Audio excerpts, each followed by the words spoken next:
All right, we're gonna take a minute away from the show. We're gonna talk about optics. In particular, today we're gonna talk about spotting scopes like this one here. It's a 45 degree, it's a 20 to 60 by 85 Razor HD. It's a great piece of glass. We're always telling you guys how great our Vortex optics are, and we absolutely love them. But today, let's talk a little bit about why we picked this one and how we use it. So I've picked what I would call a really typical setup for me when I'm glassing for sheep or mule deer in the mountains. It's a steep spot. I'm tucked in against the rocks. I'm not gonna get skylined. I'm out of the wind. It's a good place to glass a lot of country from.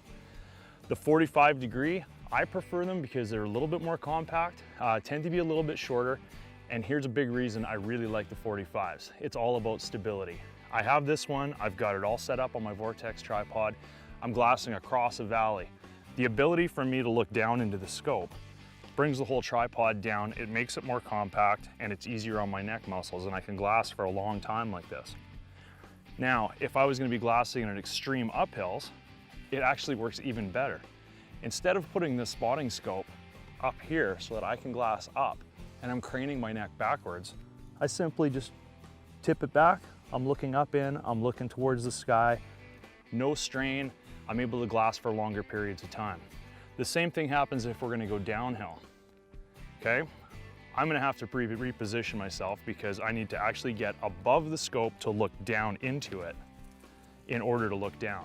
If you're gonna be looking down, you've already gained some elevation and hopefully you don't need your spotter at that point, you're close enough to your game.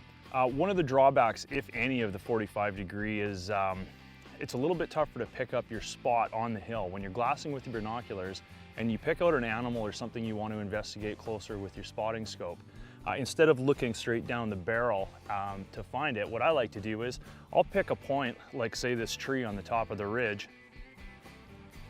I'll get out myself on the skyline, I'll find that tree, and then I'll work my way down into my spot. Not only is it a really effective way of finding your target, sometimes you'll find something else along the way. So give it a try. Let's get back to the show.